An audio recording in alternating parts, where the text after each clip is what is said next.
down, down. Okay, look at this youngish man. Already halfway off with his pants. He's doing something weird with his hands.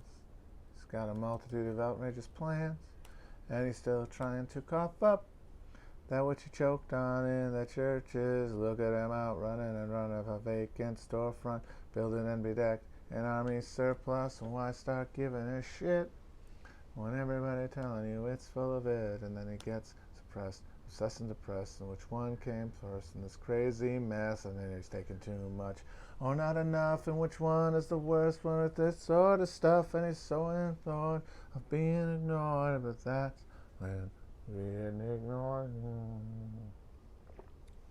But I know it's nothing more than just being bored. I know it's a lot more than just being bored. Hi guys. My phone died yesterday. I didn't think I'd be able to stream. It wasn't charging. It wouldn't take a charge. But today I put it in, I said my prayers, and it worked. So I'm able to bring myself to you once again. How is everyone doing? I guess I want to say today RIP to David Graeber, who died in Venice, I guess. Jesus. People are dropping, man. And it's a lot of good people, and of course none of the bad. And I just want to say that, like, I didn't really know him. I never really interacted with him. I know he had a prickly reputation online and being a guy who argued a lot, but and of course I didn't agree with him on everything because he's an anarchist. But I did read Debt, and I thought Debt was in aggregate great. You can quibble all you want with some of the historical stuff, but because you know he's not a historian, he's an anthropologist. But the anthropological work is really, really important because I think the central element of Debt that I carry with me the most is his annihilation of the presiding myth of the rise of currency, of money, the rise of like denominated debt into society, and the Adam Smith neoliberal standard model that we all absorb at the level of our fucking DNA by the time we're two. Says that arose because you had a situation where once societies got bigger, once social orders became larger, you had a situation where some people had stuff that other people needed, had more stuff than they needed, and there were other people who had stuff that they needed. Was it coinciding deficiencies or something? I don't remember. But it was a way to represent exchange that had previously been barter, because that's how you do it if you have like a low-level social complication. Is I have 5 chickens, that equals 3 goats or something. And that money came to represent that exchange. And I think Graeber pretty ably dismantles that and says that's a fiction. That is a story that they tell themselves. I mean, it's as much a fiction as like the Garden of Eden. It's like a parable that they made up to justify their ideology. They're like religious. Their religious faith, which is capitalism. Capitalism is, in their minds, where religion is, had been in previous generations, and it is in most of ours. We've replaced God with capital in one way or another, and that's what they worship. And the story, the Adam and Eve story of that faith is, I got all these chickens but no goats, and I got all these goats but no chickens. It's not true at all. Graeber points out, pretty ably shows, that in tribal social orders, if there is a incongruity of resources, like somebody has stuff that other people don't, they don't need they don't need a neutral medium of exchange or even an exchange of any kind. There is a social obligation understanding that is beyond the level of the transaction, that is beyond the level of individual acts, because labor hasn't been alienated. Labor is done for oneself and for others in equal amount, which means there's no alienation. Alienation is when you are doing less for you and more for someone else. And it's usually owners or slave drivers or someone other than you.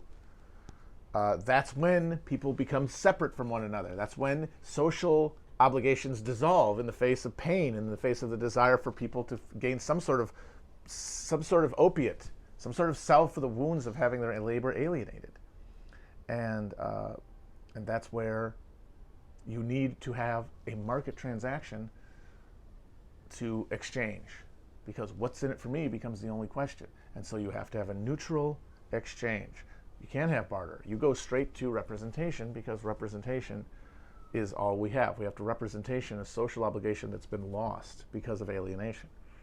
If you don't have that alienation, that social alienation, resource distribution is handled by ritualized, a almost biologically frictionless act of equalization, the way that like a cell will equalize across its own membranes in order to maintain integrity. And like the actual ritual mechanisms of those are different from society to society, but a lot of them are represented by things like the potlatch, which is the origin of our concept of a potluck, which is a ritual of the distribution and annihilation of surplus, so that it doesn't build up, because it can only build up if it's not being evenly distributed. And so all this stuff, the Homo economicus view of humans as rational economic seekers, that's all. That is a myth. That's a religious tradition, and it has a founding. It has a founding mythology. It has its own Olympian its own Olympian tales and epic sagas, and birthing scenes and primal scenes. And one of them is that first time that somebody needed to give a goat for a chicken. But if they knew each other, why would they have to have that exchange? One thing that Graeber points out really eloquently is that in traditional societies, it's actually rude to repay someone's debt entirely. Every exchange should leave a little remainder, because that implies that there will be a continuing obligation between you. Paying off a debt is closing that door and saying, you are a stranger to me. And how could we have started like that? How could any civilization have existed for fucking any viable amount of time if we really started off treating each other that way? It's impossible. The only thing you can argue is that the only way to create the complex nodes that allow us to have a technological society, that allow us to do things like have language, or dang iPhones, or longer lifespans that are less animalistic, that allow us to develop culture, to allow us to create things that give us the chance to reflect on ourselves and make ourselves aware of our moment and our place in time and space, and our relationship to other people in a way that we can't do even within the tribal society, because then there is an outside to fear always. Can we not find that? And they say we get that way by having a market, by the engine of capitalism. And that's what builds this. And that's what we get to live in. No, that's not true at all. Capitalism is the last manifestation of different regimes of resource extraction that come about because you have this undistributed sense of social solidarity. People don't see other people as themselves. So they have to find out what to think they are. And that can only be achieved through continued conflict, by continued interaction, and by continued domination of one over the other. Because if they are not you, you can do what you want to them, if you want it bad enough. And people wanted things like the pyramids bad enough, and they wanted southern cotton to be a profitable world market commodity enough. The English wanted tea enough from the Indians. And so they build this market to satisfy. And that's the last representation. You have to build a market after you've destroyed social bonds through exploitation. If you can't exploit people anymore, if the religious world that you have been able to exploit from the top to maintain social cohesion and social accedance to power, if that wears away, which it will over time as social bonds are slowly and steadily and always pushed away from one another by accumulated trauma of class conflict, you will eventually snap the social bonds entirely, and you have to replace them with something, and you replace them with the liberal sense of self. We are individuals, we are equal, which means we can't just dominate and take from each other. We have to negotiate across that equal plane, but we are different and distinct and separate and always will be. And so the only way that we can organize a social intercourse is through a neutral medium of exchange. And that's true if you think that is immutable, if you think that's the only way we can relate to one another. And I don't think so. I think there's another turn of the screw. I think there's a turn of the screw where we are able to master enough the technology that we have at our disposal to connect, and we utilize that to bring about through time. It wouldn't be easy. It wouldn't take. It would be. None of us will see it. No one's children will see it. It might not be us. It might be fucking cephalopods. But there will be a big enough movement of working class people whose experience of exploitation has bent them towards the same vision of justice, broadly enough to allow them to continue to fight on the same side. And in so doing, overthrow the regime of exploitation, the world system that is currently controlled by the ruling class. And I know that these are all slippery terms, and that in the heat of the battle they will break one way or the other, but that's what history is for, to grind that fucking pestle into that mortar. And we see the results, the kernels spilling forth. And I think that through that process we can gain social awareness that is as powerful a self-regulator of behavior as tribal intimacy, but in a context of total technological control of nature. Meaning that we would no longer destroy and defile nature, we would enter self-aware homeostasis with nature. And then the work of history, the real work of history, could begin. The work of the human race as a consciousness could begin. People have dinged me for saying that the dialect ends with the end of capitalism. If I said that, I'm wrong. I didn't mean that. What I meant is that the process of class conflict resolves. And that level of dialectical exchange is abolished over time. But that doesn't mean the dialectic ends. That's how we are going to figure out what to do once we realize we're a social organ, and we have the ability to communicate across the whole of the planet through the technology that we've accrued, and we were able to distribute the labor inputs necessary to maintain the system as evenly as possible, so they fall as lightly on the shoulders of as many as possible. Then we will have to manage this system, this steady state system, and extend and create things to do with it. What are we going to do with these powers? But that process will also be a dialectical resolution. It will just not be through conflict. It will not be through social violence, because it will be one organism. But it's still a dialectical process, and that's when we begin to make history. We are able to make history, and the only way a human really could, as part of one species, because individually we fight against one another. We clam and bat, and so much of our potential is wasted and annihilated in these matter-antimatter conflicts, because we do not see the whole for the sum of its parts.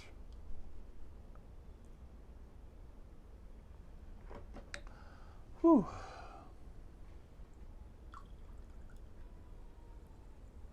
Did that make sense?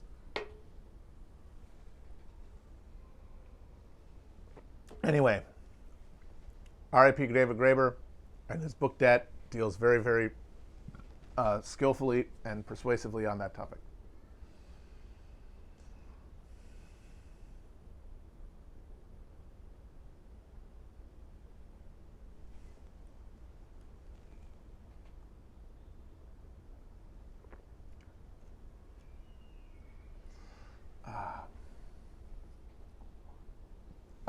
People keep asking me to engage Sterner more, because they say that actually I don't disagree with it. And honestly, it's like, well, if Sterner is what I think it is, and I don't like it. But if Sterner is what you're insisting it is, then I like it, and I guess I don't know why I got to read it. It's not like I can pass a verdict on Max Sterner one way or the other. He is beyond my ability to judge or control. I certainly can't influence even his reputation.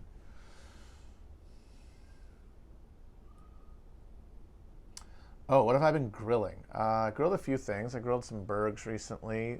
Did some elotes. Got those charred up corn. Corn's finally good. August, you get the night. August, early September, the corn's big. Earlier when I started grilling this summer, corn was mad tiny. Now, got some thick corn. I'm hoping to do Beyond Burgers this weekend. Gonna have a small friendly get together and have And not the patties. Someone told me that the best Beyond thing is the ground meat, like the ground beef. So I'm going to pack up some burgers, throw them on the grill. That's the plan.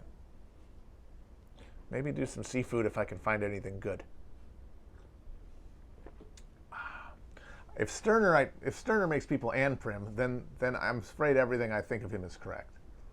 Because of course and prim, if you're abolishing all these structures, these spooks, because nothing can be trusted with the ego, you are ignoring the central truth that the ego has to be annihilated through cooperation. Because we can only get to the answer to these questions by resolving them amongst ourselves. There's no one else to answer to. There's no one else that's going to have answers but us. Everything in the book is dead. Everything written in a book is dead. But if the person's not here, it's all dead because we're just reckoning with the shadow of those ideas that we have to deal with because it emanates from the culture we absorb them into. So we're already dealing with shadows. So we cannot get it from a book. We cannot get it from anyone else. In singularity, we have to get it from an aggregate. We have to get it. We have to get the thread of harmony through a crescendo of clashing notes. And we need structures to accommodate that, which means, I'm sorry, we cannot bust all the ghosts. We have to use the ghosts to our control so that we can abolish finally our own ghost, the only ghost worth busting, the ego.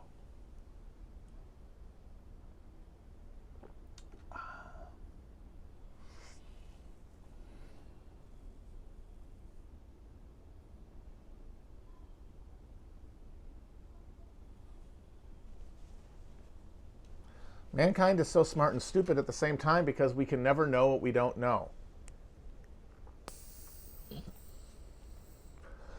It's frustrating to me that the Dunning-Kruger effect gets thrown around by Redditors so much as like one of those dumb things that dumb guys can say that sound smart. Oh, classic Dunning-Kruger effect. Because I think that's because people don't really grasp what it means. They think, oh yeah, those guys, they got that Dunning-Kruger effect. They don't realize that it is universally applicable, that no one, by definition, can be exempt from it. Everyone doesn't know what they don't know. But somebody else might. And if you stack enough of them along the right questions by facilitating social interaction, by allowing people to collaborate, which cannot happen in a capitalist framework. That is zero-sum, especially now. They might say it's not, but they're lying. Someone's labor is being extracted for someone else's benefit. And even if somebody gets to use somebody else's labor because they were able to buy like a cheap product on the market and they contributed to an exploitation, they are still also being exploited. There's wrong everywhere. They all reflect off of each other and echo out until they create a social order that becomes more and more frayed and threadbare and unviable.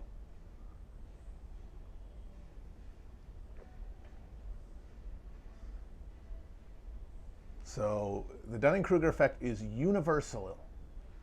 No man, no woman, no anyone is spared. And the implication there is clear to me.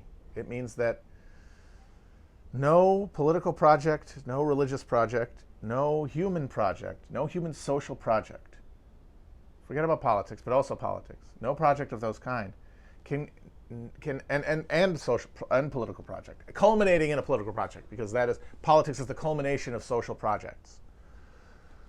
I would not want to be part of anyone, and I would not want to pursue anyone that took as its principle winnowing, reducing to some core group the beneficence of our technological society, because you are dooming yourself. The only hope we have as a fucking race is if the aperture of potential human interconnection is as wide as possible. That's our only hope. Anything less, and we will spin off into annihilation. Inevitably. We will not manage the crises of the moment. It will not be an apocalypse. It will be a slow dying of the ember. It will be heat death until the last campfire winks out. And the people around that campfire, they don't think that they're at a campfire at the end of the world. They think it's Thursday, and that they're at the corporate like HR training. They're doing the diversity workshop. They're reading White Frail to each other around the campfire, and they think it's their job. They don't think it's the nightmare apocalypse that everyone has always been waiting to happen, because we will normalize ourselves into annihilation, and we will never turn away from self-obliterating hostility to others that will then inevitably destroy us.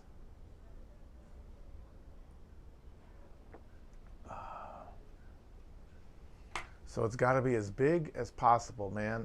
And it's like there's people, and right now one of the really annoying things about, and why the online left is not the left, and it's actually deleterious to the left, is that these arguments I keep talking about, the arguments that exist just to be had online, it's like there's two things. You have fun having the argument, like, is looting good? Have that argument all day. You have fun having the argument. But then you also get to split people into good and bad categories. Who's on your side for the revolution? And right now, this fundamental reality, as I keep hammering at, because it's the only thing worth saying to me, is that the left needs to actually consider its non-existence and move from that point, instead of assuming a structure and a center of gravity that would necessitate winnowing towards, like, the reason everyone seems to think we need to, like, know the good from the bad is like, what if they get in a position of power? They'll never get in a position of power. There's no positions of power to be accrued. And you really are afraid of every, like, 300 follower dipshit that you disagree with on Twitter who's on a fucking subreddit? You really think they're going to climb through the fucking corridors of power like Stalin when we're talking about a glacial process? We need bodies, warm motherfucking bodies. And everything that is, every minute of energy that is expended divvying people up so that they can fill non-existent positions in some future fucking revolutionary vanguard party or what, government agency. Like, you're arguing about who, like, oh, is Noam Chomsky going to be Secretary of State? I mean, who the fuck?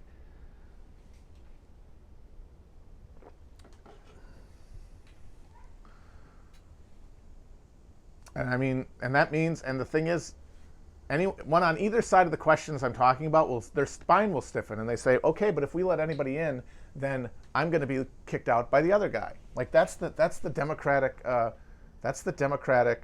dilemma, right? It's like, I can't let the other guy win an election, because then when he's in power, I will just be kicked out of the group. I will be denied my rights, because I'm the one backing down and they're not. And that's kind of what voting is. And that's a trap of all democracies, is that you're saying, I will accede to rule by my enemy on the idea that they will, if we vote, if I win, I get to be in charge. That's the thing that makes it possible. And so they worry. They won't want to be the first one to back down. And the thing is, someone has to be the first. That's the leap of faith. Someone has to be first. And it doesn't have to be one person on one side. It could be multiple people. But it's going to have to be a drawdown. Someone is going to have to risk taking the hit of being the first. They're going to have to believe enough in the project to have that belief in the project make them willing to risk their own personal comfort by getting canceled by their side. They're going to have to do it. And then the thing is, you don't know what happens next. The other side might not back down. They might use it as a moment to destroy you. And that might happen. You have to take the risk. That's why it requires faith. But if they draw down too, you have a potential to disengage from this stalemate. And someone has to believe enough. And the reason we're in so much trouble is that nobody believes enough. That's why there's no left. At the end of the day, it's because no one believes. And I'm including myself here, because what's to believe in? There's nothing. It's a field of pottage. But we have to build faith. We have to build faith in it so that we can care enough about the project, care enough about the vision we have, to be willing to sacrifice not just our reputations, but even our safety and lives.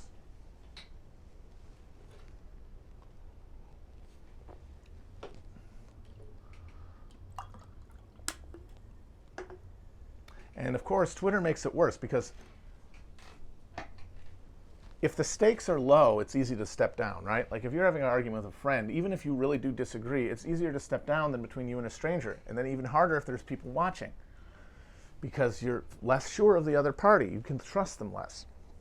And so if the stakes are higher, it's harder to trust. And if the stakes are always reputations within a subgroup, jobs sometimes when you're talking about real significant, like brigading attempts and cancelings. Livelihoods, like ability to continue.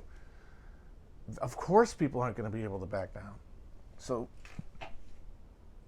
and people say, well, what's going to happen then? What is the solution? And this is what a part of what is tough for me is I have to be honest and say the solution will come at the precise moment when enough people have had enough of this bullshit to either quit caring or recommit themselves and like grind their ego against the wheatstone of their understanding of the crisis we're in and the imperatives of it, all of which is driven by love.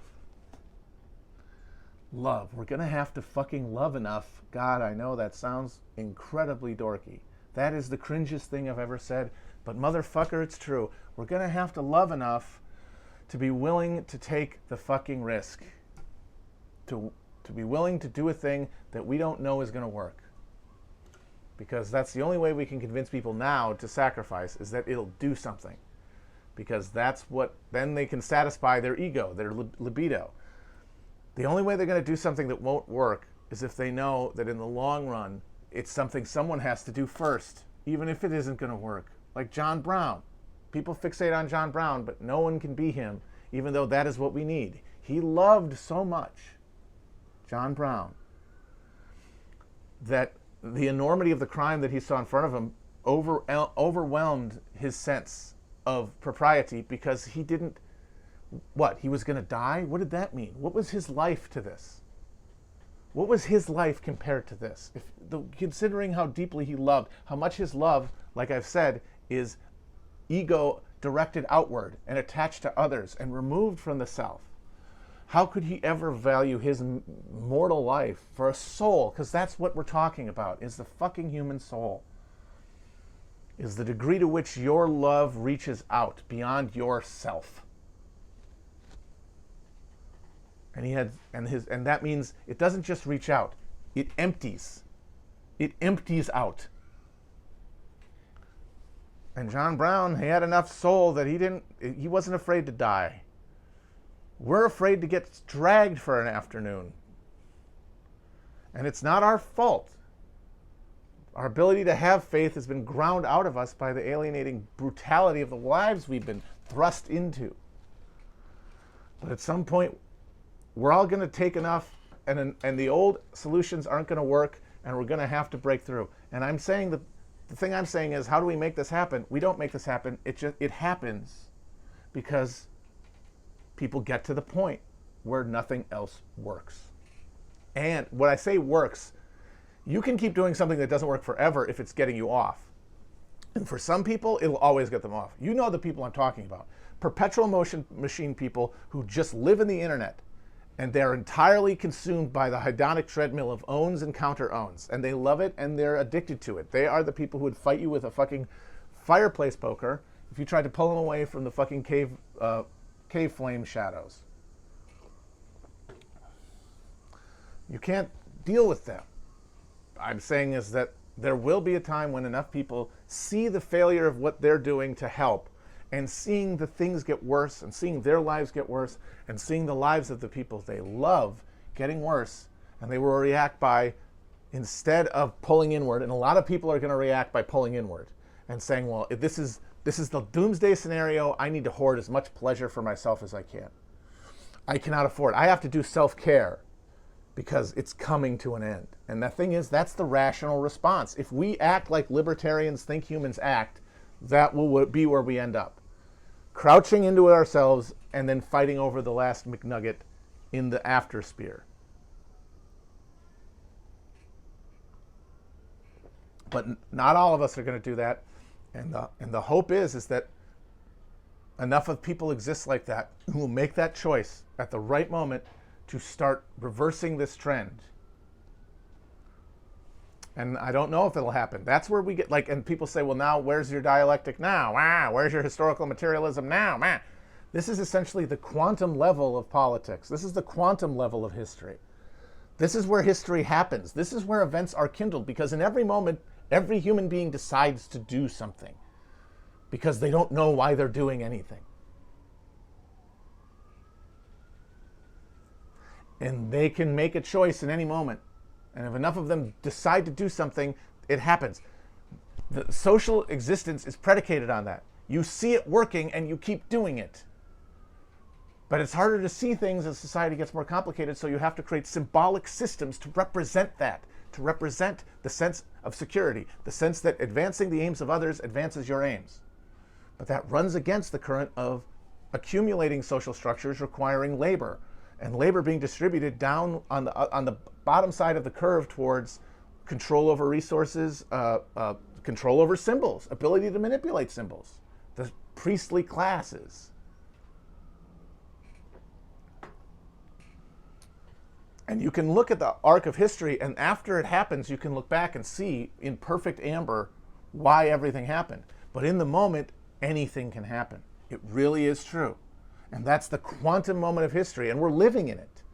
And that is the problem with dialectical materialism, is that it eventually runs into a quickness of moment, a hugeness of probabilities that are so much more than can be managed by the equipment of human rationality, compared to the like shadow fragmented model train version of the past that we look at. Like when we examine the past dialectically and materially, we're looking at a little tiny train set, like a fucking Lionel guy going around. Even our most small-grained, like social history at the ground level, the grassroots, this kind of stuff that they got into in like the 90s, when history turned away from big questions and towards micro histories. Even if you were able to get that entirely fucking mapped out to the ability that you could as a discipline, you're still talking about a Lionel train. History being lived is being strapped to the top of a fucking bullet train going from the Shanghai airport to downtown with a nuclear weapon at the tip.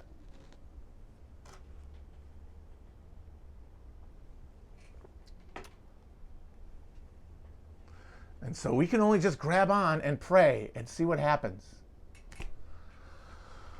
Whew. Once again, I hope that made sense.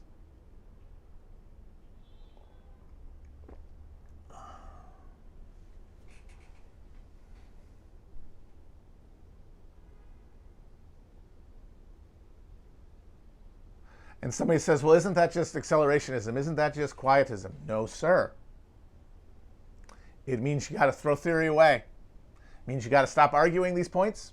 It means you have to stop tending your opinions, your precious little opinions, building your little ship in a bottle of opinions. Oh, look at my little opinion bottle. Oh, it'll go across the sea to Thomas More's utopia. You got to smash that motherfucker, because it means shit now. Because the speed and size is too much for you to comprehend by yourself. We have to get together. We have to bring together these fucking consciousnesses to signal boost our ability to examine the moment and coordinate action. That means we have to throw it away. We got to throw it all away. And I'm not saying do it right now because it's impossible. But you have to smash the idol.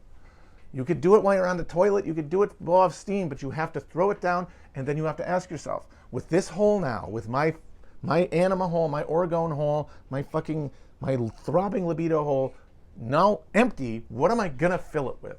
Am I going to convince myself that self-care is revolutionary? Or am I going to try to fill it with action that seems like it's moving me towards something because I can see it with other people? I can compare fucking notes.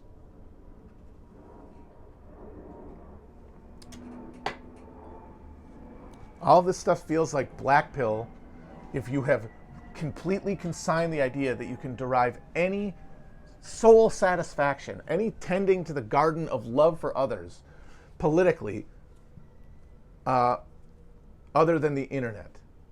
Or that the internet can provide even a little potted plant. It can't. It's fucking salted earth. And that doesn't mean you can't do it, but it means you have to consign it to the realm of recreation. And you'll find you can't do it as much because you're not getting the other out of it. You're not getting the sense of you're not satisfying in some part of your mind the imperative to try to make things better in the world. You know you're not. You got to just be, man. You got to go out there and you got to fucking try something. And now it breaks down again because once again we've tunneled beyond my sight. We've tunneled to the quantum level, i.e. individual level. I don't know what your life is. I don't know what your capacities are. I don't know what your abilities are. And I don't know what your social situation is. I don't know where you are, what your job is. I don't know what your family situation is. I don't know where you are vis-a-vis capital or anything, other questions. You know that. You don't know all about it, but you know more than me, and other people around you know more than me too. And on that quantum question, we can only know by asking. And that's scary, and it potentially makes us have a bad time. And when we're self-directed, when we're ego and id-directed, we are only going between good and bad times. We're slaloming between good and bad times because all we have are our moments of pleasure. And we know that, and they're going away, and they're on there, and at some point they're gone. It's going out of business sale, being a human at every moment. Your supermarket sweep, every moment of your life as a human, is grabbing as much. Pile it up. People say, why do they need so much? Because they know it's going away. And so that boils down to even like a nice afternoon, like posting online versus phone banking. Which one would be more fun in terms of satisfying the libido? That's an easy fucking question. If you can answer falsely to yourself, well, posting's just as good. That's where the self-deception at the heart of sin is. It's not. That's why we're forgiven for sin, because we don't even know we're doing it. Our brain is doing it for us. It's below the level of our understanding. That's why we should be able to forgive ourselves. Not to like people do anything and have people have to show a track record to be trusted, because trust has to be reinforced. It can't be stripped out. It's the only way to reinforce the positive feedback loops that will get someone to this point, that will get enough people, that will kickstart the fucking motor.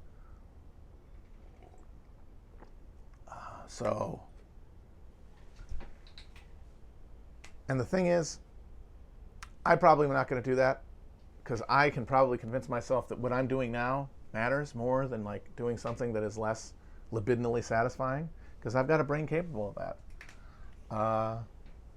What's going to bring me down to earth will be my interactions with the world and other people, and it will either allow me to sit there or bring me down. And I don't know where I will end up, because I don't know what the answer is. I can't, because I don't know. Only interacting with other people will drag me down. And the reason I say that more than anything is that if your answer to this is easy for you to say podcast man, my answer is yes, easy for me to say. Literally, I'm sitting here in front of you as part of like a media career, being reinforced with a constant stream of positive reinforcement. It's like I might as well be in a fucking matrix vat, sucking in nutrients. And that might be true. But it doesn't mean what I said isn't true. And you got to ask yourself, am I saying, look at him, easy for him to say, because that answers the question that he's posing? Or am I doing that instead of really, really asking because I don't want to know the answer? And that's another question, like the question of what to do, that I can't know. And so I got to do shruggy emoji man.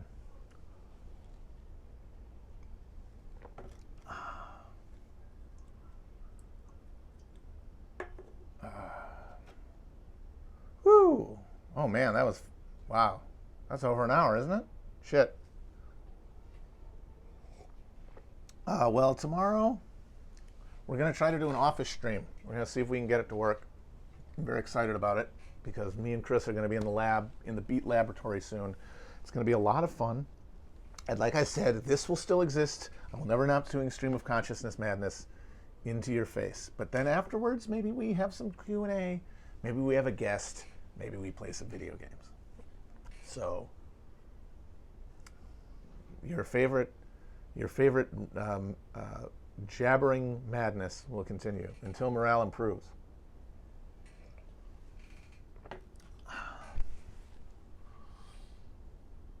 If anybody, it's only been 40 minutes. Oh, I started at 5. I usually start at 6. And then at the end of that, I looked on, I forgot I started at 5 today. Never mind.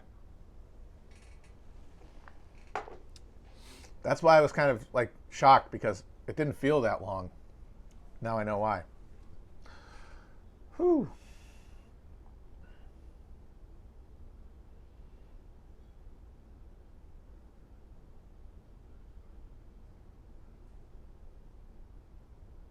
Will I watch the last episode of The Simpsons? Yes. I haven't seen The Simpsons. I haven't seen a new Simpsons episode in years, I think.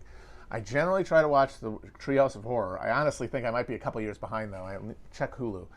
Or I guess it's FX now. But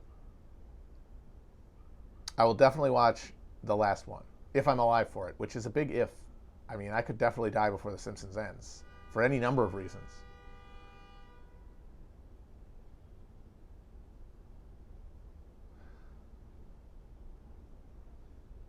Yeah, apparently somebody on Twitter said that a dude who teaches in Ivy was stealing my bars to spit at a lady. I don't know what to think of that, honestly. It does make me imagine an alternative world where I was a mystery style pickup artist, which I think could have been fun. But no, not for me. Not for me, that life.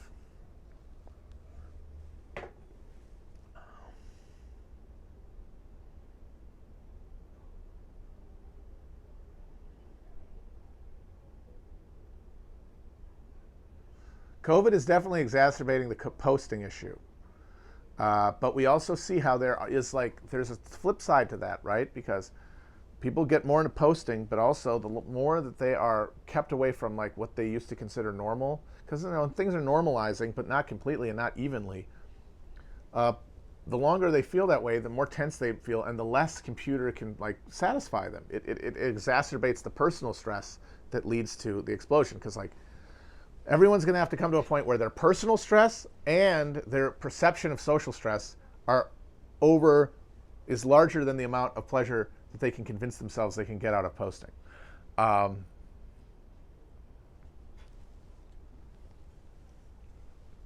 And obviously, that's going to be unevenly distributed, and there are going to be people who are going to be hardest to fucking fight. The ones who are going to hold on the longest are the ones who have basically no personal angst in their life, because then they get to play like a game. Because yes, they care about other people and they put a lot of their heart into it, but it's a very light touch. Like, it's not a religious devotion. It doesn't come from a spiritual sense. It's utilitarianism, which is what liberalism is. Liberalism is just, look, it's inefficient to misuse all this human capital. Because everyone's not me. They're abstractly good. Why? Because if people are nice to each other, they can cooperate, and cooperation is better for human progress than the alternative. That's really what they believe. And it's like, they don't think that. They think themselves as having deep moral beliefs. But at a level that they aren't even aware of, their liberal conception of the self is such that they have no mooring for their conviction that other people believe equally. Like, that's the heart, that's the true thing that people say about liberals, godless liberalism, like the notion of a secular society. That is a true indictment. It doesn't mean anything, because that you need that for, like, we live in a liberal world. We need that as a basis. We can't have a religious sectarian in a world where religion is sectional. We cannot have sectarian ethics. It is not sustainable. It has to be secular. It has to be liberal, because everyone is somebody else, and we have to negotiate living here. That's the real principle at base. Those people are living with old ideas. Those people are literally in pre-modern notions of good and evil, and of humanity, and what idea where, like, if one is not redeemed within one religious tradition, one is someone that things can be done to. That is the condition. To be in a pre-modern religion, when we hadn't had the technological development to create a exchange, to necessitate exchange across enough areas of distrust that we had to put our weapons down to not destroy one another. And you could just take anything you wanted if you were more powerful than the other person, and where your social belief, like the intensity of your social belief, determined in part or maybe even in total, I mean, relative to your material conditions, of course, your strength and your ability to control things, and therefore your ability to save the world and redeem it against something that is someone that you can do things to. And that's also where you can then offload social tension and pressure by destroying and conquering another. Liberalism, when that's not sustainable because we have a global communications and we have a technological level that allows us to destroy one another completely in war. It's not like it's not cyclical like old wars. It's cumulative. It's not like the flower wars that might be bloody and horrible, but that don't wreck the ability of the people there who live within them to sustain themselves. Modern warfare creates even early modern warfare is far too dangerous to human flourishing to be allowed to go unchecked. And the liberal model allows us to do that, but there's no religious foundation to it. There is no there's no connection from one to the other in it. The connection is severed because now we're in a market and we're separate people and we are not connected. And that has to be replaced. And it's replaced by our ability to create ourselves through consumption. That's where we build our souls. But at the level of ethics, it really does come down to viewing them as utilitarianism, because it is the ideology of capitalism, which means it's the ideology of profit, surplus profit consumption or extraction. And so therefore its guiding moral principle, its programming is efficiency, to get the most off the bone. And the process of capitalizing a society and capitalizing a world market is to create an efficient system for extraction. Now, it's not going to be fully efficient because society is like the gunk in the filter, and it reduces the amount you can do. But you work against that. You grind against that too to create premium efficiency. And so liberalism, its religious worship is efficiency of exchange between others, because we are all only ourselves. We are not each other. And the end result of that is an ethic that says,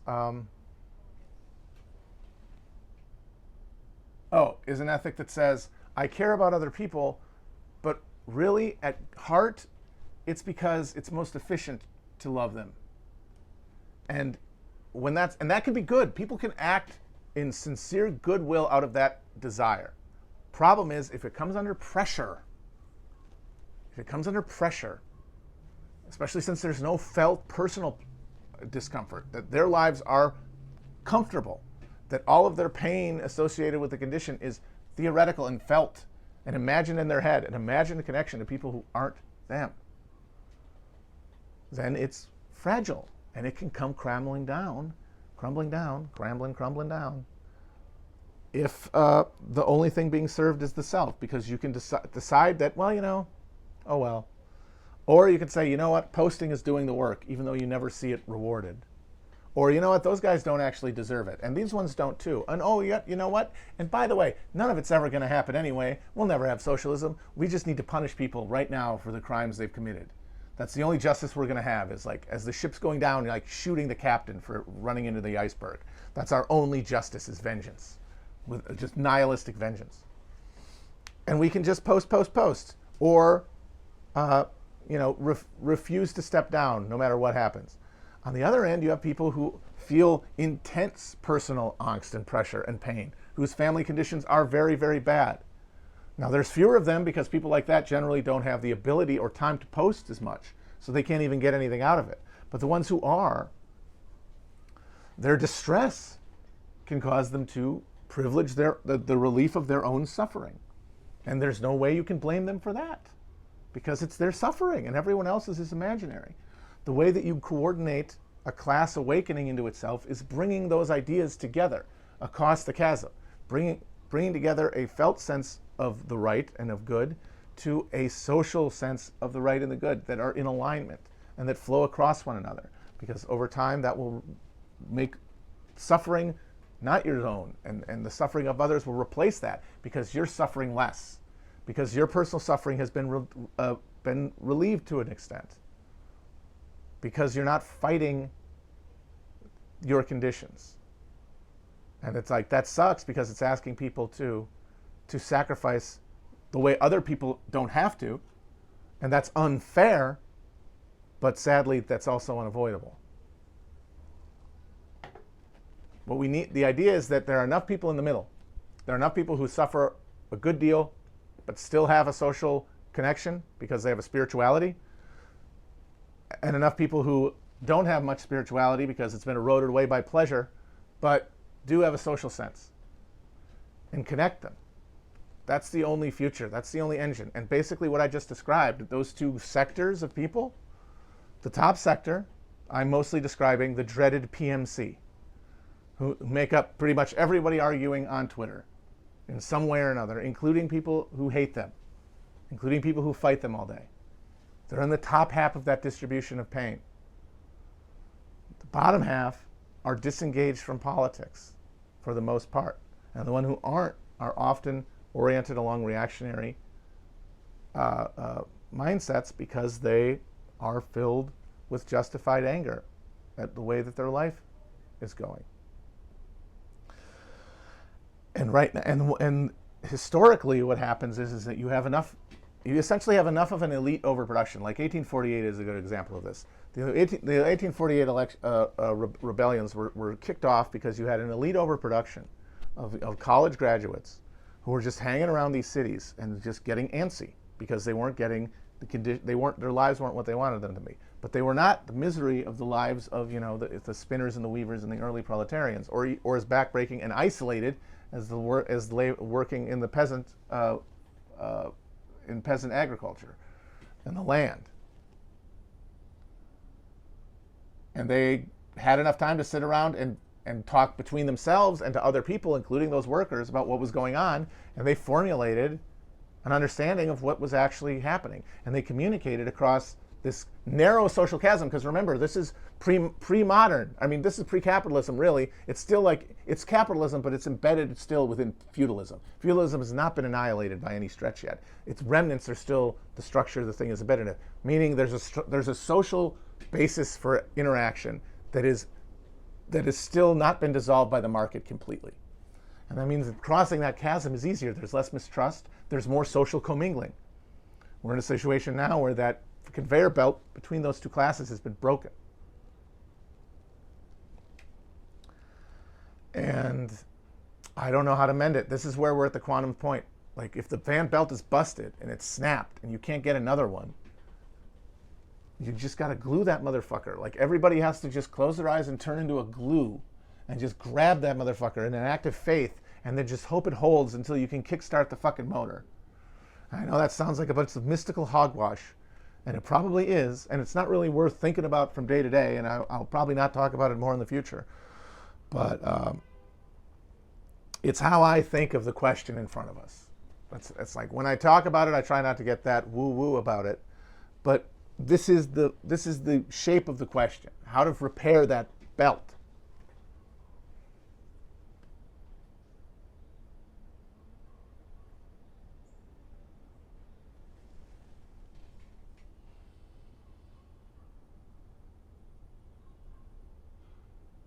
Oh man, I don't know if we'll do another Call of Cthulhu for a while.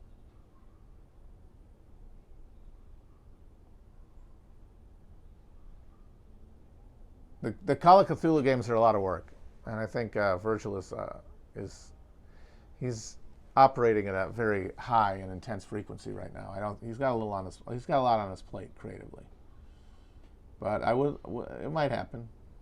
There's just nothing planned.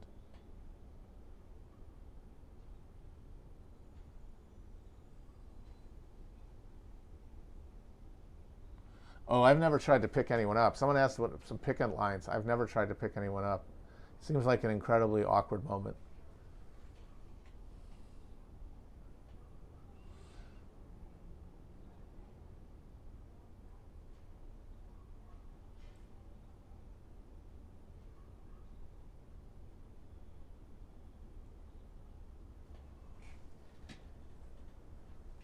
Is soup praxis? Oh yes, certainly. Eating it is, anyway. If you get a nice stone soup going, everybody brings one ingredient and boom, you have a stew.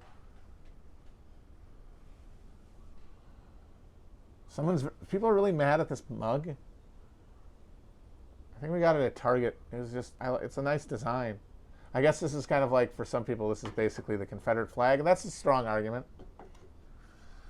I'm not trying to make a message. This is not a spacey message. I'm not trying to indicate that I'm an MI6 asset.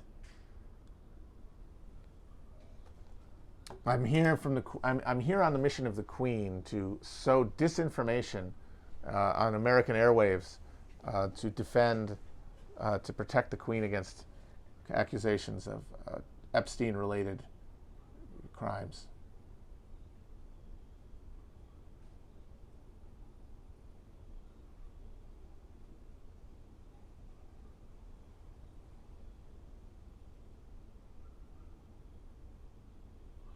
We did a reading series today. Someone asked what happened to reading series. I guess there just haven't been a lot. The takes during a presidential election are generally pretty repetitive and boring.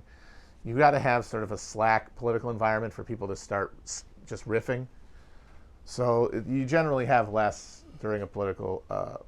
I think during the meat of a political, especially this one, since it's Trump again, and it's a lot of the same stuff. It's a lot of the same exact arguments and anxieties. But we have one today, and I think it's pretty good. It's Maddie G, or Maddie YG, Maddie Iglesias. Man, the man is he is heart pump Kool-Aid, as they say. For you are neither hot nor cold, but lukewarm, and I should spew you out of my mouth.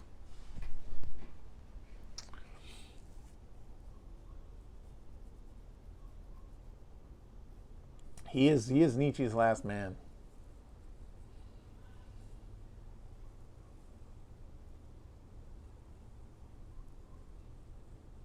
I don't know what the Belden program is. Brace has not shared it with me yet, but I wholeheartedly endorse it. I'm not kidding. If Brace is serious about running for president of the left, he has my full support. I would happily be Trotsky to his Lenin. Or maybe I could be Stalin. We'll see how it goes. But I think maybe Liz is Stalin, honestly. But yes, no, I've never seen a Brace take on politics that I disagreed with. Like he gets the terms, he gets the problems, he gets the set of issues, he understands the bad actors, he understands the pathologies, he knows where the material intersects with the cultural, he knows which way the flow goes. If he wants to tell everyone what to do, I would help him. And in fact, I wouldn't even have to help him. I would just happily live under his reign and help move towards the upholding of Belden thought.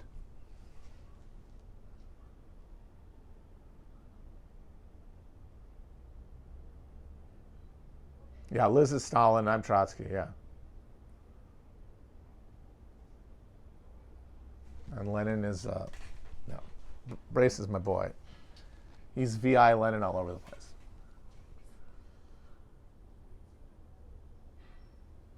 I don't know when we're going to do the George W. Bush episode. It might be a bit. You got to get warned that we often will say we should do an episode, and then it ends up not getting done because you kind of need to have like a hole in your calendar to fill to go to the back catalog, and sometimes you go a while without having one. But I think maybe in the next month or two. Anyone that it requires any kind of work is always harder. But I think now that Felix has read Fortunate Son, I think it was, or Family of Secrets, I think we'll get it done pretty soon. We're also going to, me and Will and Felix are also going to do the Richard Jewell movie episode, which I'm looking forward to because I thought that movie was genius when I saw it, and since I've been thinking in the years since, it's only more on point.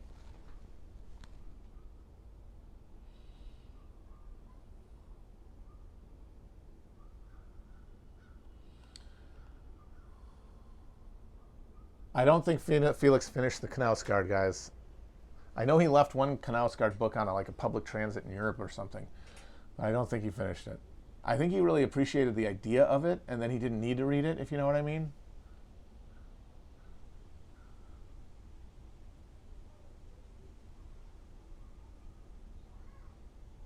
I said the year since, dickhead. Someone's saying the year since. I saw it said year since. If you heard years, that's a YP, not an MP. Oh, I lost my religion there for a second, but these trolls are just so churlish. Why must you insist on being so disagreeable on such a fine day? It is a fine September day indeed, and I do not see the need for being quite so argumentative in the comment section, but I understand it is my responsibility to rise above the fray and provide a bit of elegance and maturity, frankly. So I bid you your day, sir.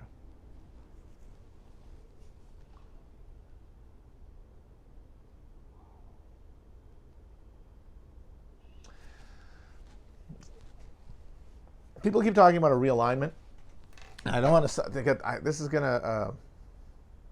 Maybe I shouldn't say it honestly. I don't want to get in trouble, but let me just say this. I don't want to elaborate, but it feels like if people say that there might be, if Biden wins, especially a realignment politically.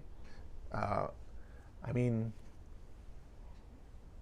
the last couple of polls have shown that Biden's lead among Hispanics and blacks is reducing, going below historic norms for the party, which of course makes people incredulous because the one thing they've been attacking Trump on for his entire candidacy has been how racist he is. That's been the number one issue for liberals, the people who dominate the discourse and have the farthest tendril extension into the minds of the popular potential voting base in this country. But if Biden wins, it will be because, if these trends are real, and who knows, but it has been a few polls, it's not just one. If he wins this way, it'll be because a big chunk of suburban, affluent whites go Democrat, which is what they're pitching their whole campaign around. That has been the entire point, is to do that. That dynamic, under the pressure of a fucking depression presidency that he's going to respond with fucking means-tested horse piss, that pressure is going to be exacerbated.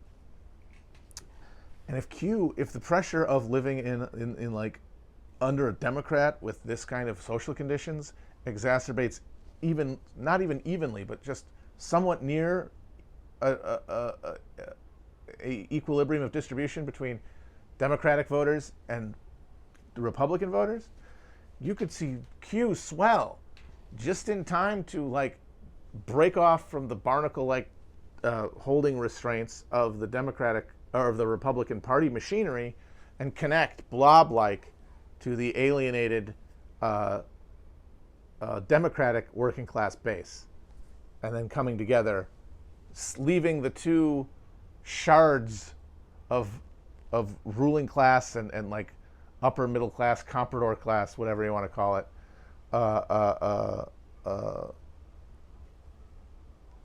separate. That's the dream. I don't think that will happen. I don't think that there's any reason or way, honestly, to act like that's going to happen. And I'm saying, like right now, the premise has to be action. So that means if it's not actionable, it's sort of just forget about it. It's interesting to think about, but it shouldn't drive your thinking.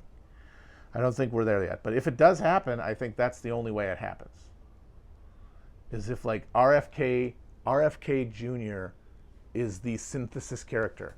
Like if RFK Jr., I know Sean McCarthy said this on Twitter, and I think that is dead on. If this were to happen, RFK Jr. would be the Napoleon III, of course, who like brings together this like disaggregated alienation and becomes the figurehead representation of it. But I think as you hear me describe this, that doesn't seem terribly plausible. Now, that doesn't mean it's not going to happen. We've seen a lot of implausible things happen recently. But I think those are the conditions that as you work through your life on other things, look out for it and see if that becomes more or less likely over time, because it'll be interesting to see. I think it's a whole different ballgame if Trump wins, though. If Trump wins, you could see Q become like a hardened, almost paramilitary extension of the Republican Party and like the greater like white lumpen bourgeois that they represent, and like small producers at the top, like not the high levels of capital, but like local levels, the modern equivalents of the guys who made up the early the people who picked Taft in '52 and had the nomination stolen by the Eastern bankers in Eisenhower.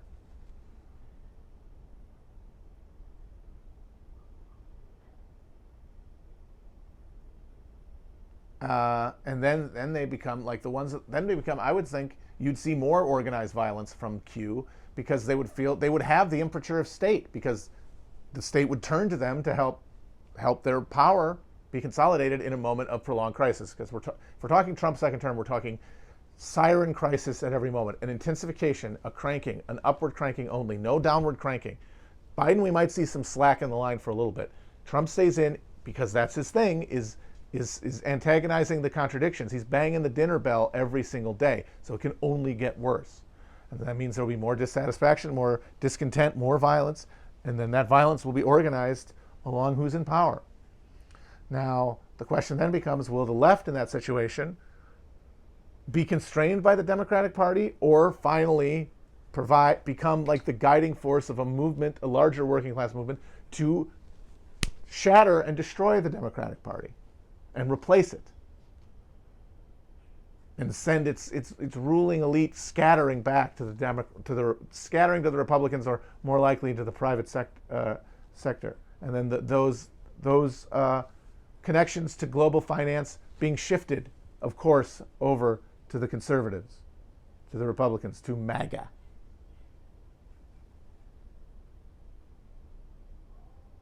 And that's the apocalyptic confrontation. And that seems more likely in the Trump version of this. Of course, all of this is assuming that conditions don't change. Like a vaccine could radically change things or not. Like there are inconceivable market bubbles that could pop and bubble and plorp. There's events, there's too many butterflies flapping too many wings to say definitively one way or the other. I'm just sort of gaming it out in my head. And just once again emphasizing that level of abstraction, you really don't have to concern yourself when you're asking the question, what did I do today with myself? You can think about it and talk about it as a recreation when you're done doing what you think you needed to do that day. But you got to do that first, and that doesn't really connect to that. That's still mostly a question, an argument you have just to have an argument, which is what I said is the driving force for all this stuff that we turn into real meaningful points of discussion and difference and separation. Whew. It's very funny, because Trump's clearly going to lie about the vaccine thing, but they're not going to get a vaccine. Like, what's he going to do? Is he going to do like some pilot program, like a photo op with somebody getting a saline vaccine in like Dallas somewhere? Like the voodoo, like the demon seed lady is injecting some guy with a hydrochloroquine vaccinated cocktail that's actually Diet Fanta. That would be diabolical, because there's no way they would actually be able to get it out to people to actually have in time. And honestly, I feel like Trump at this point, who's going to buy that? Who is going to be on the fence, I guess? This is my question. Who is going to be on the fence in late October? Who's going to hear Trump saying, there's going to be a vaccine, and go, well, I think he might have a vaccine. I'm not sure, but I think he will. And then voting for him because, oh, we might have a vaccine. If at that point, if by late October, you've probably decided Trump is full of shit, even if you are still thinking you might vote for him because he's less full of shit than the Democrats, which, hey, when you have Biden as your opponent, when you have Nancy Pelosi getting fucking Lucille Bluth, getting caught going to a salon indoors so she can get her fucking hair done for $500, and then she says, I'm sorry I got set up by those bitch-ass motherfuckers at the salon. Come on. It's plausible. But you still don't believe him. You don't think he's got a fucking vaccine? Come on. And so it's not going to be why you pick, is what I'm saying. So no one's going to pick on that. But they don't know that. They're just hitting every button they can. Carnival barker style. Trying to get the last money out of the rubes before they fucking realize that the spinning wheel is rigged.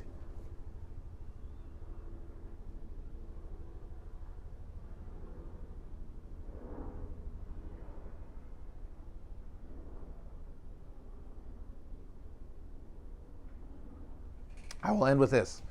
I said something that find a spiritual blah blah blah about how it's going to come down to whether enough people do a thing. Well, it ends with them like snapping to, but the first step is an action. Action always comes first, because the unmoved moving action is the one that is induced by you convincing yourself of something, of you having enough faith to move forward. And that comes before. But that's not real. It can't be analyzed. It's gossamer. So the action has to come first, always. So enough people are going to act enough to start the snowballing effect. Or they're not. I'm not saying the process will stop. There won't be enough in time as the conditions of social deterioration render impossible any unity. And I don't think that's going to happen, guys. I really don't. I'm not going to get into why now, but I really don't think so. So I think that we all owe it to ourselves to push forward in any way we can. Bye, guys.